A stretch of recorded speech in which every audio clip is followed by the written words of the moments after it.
مقدر سے ملتی ہے، دین مشقت سے ملتا ہے۔ اب ہمارا معاملہ کیا ہے؟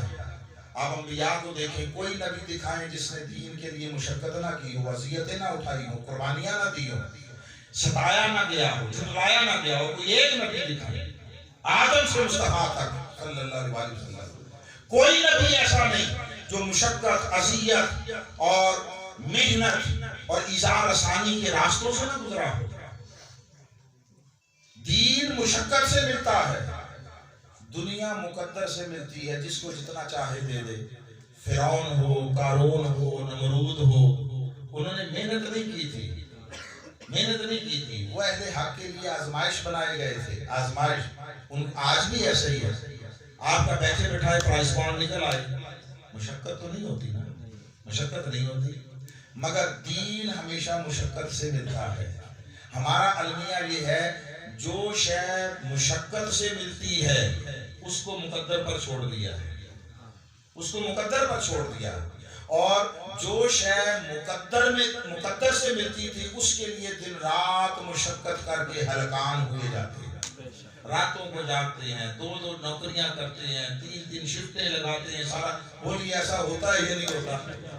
کچھ لوگ وہ راتوں کو جاگتے ہیں، آن لائن کام کرتے ہیں۔ میں ابھی قاری صاحب سے بات کر رہا تھا، ہمارے پاس ادھر ایک قاری صاحب آئے پڑھانے کے لیے، تو پتہ چلا کہ وہ پہلے آن لائن پڑھاتے تھے، پھر چھوڑ دیا۔ میں نے پوچھا کیوں چھوڑ دیا؟ کمال کا جملہ کہا انہوں نے، کمال کا۔ انہوں نے کہا لوگوں کو دین سکھاتے سکھاتے بندہ خود بے دین ہو جاتا ہے۔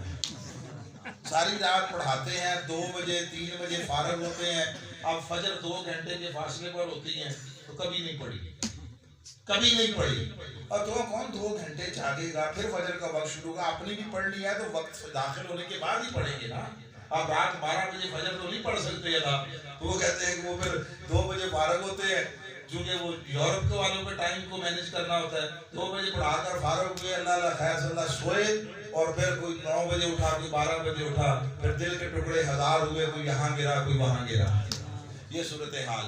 تو جس شے کے لیے مشقت کرنا تھی اس کو مقدر پر چھوڑ دیا، اور جو مقدر سے ملتی تھی اس کے پیچھے صبح و شام چکی پیس رہے۔ تو وہ جو مشقت کی جانی ہے دین کے لیے، وہ آج بھی کوئی کرے رزلٹس ملتے ہیں، حضوری ملتی ہے، آقا علیہ السلام کی توجہ ملتی ہے، حضور کے در کی خیرات ملتی ہے، ٹکڑے ملتے ہیں، آقا علیہ السلام کی قربت ملتی ہے، حضور کی مجلس، آقا کی کچہری نصیب ہوتی ہے۔ بس بات یہ ہے کہ اب کوئی کہتا ہے ملتے ہیں، کوئی کہتا ہے نہیں ملتے، کیا دونوں سچ رہے؟ دونوں۔ جس کو نہیں ملے کیونکہ اس نے محنت ہی نہیں کی، وہ کہہ رہا ہے نہیں ملتے، درست کہہ رہا ہے، اس کو نہیں ملے۔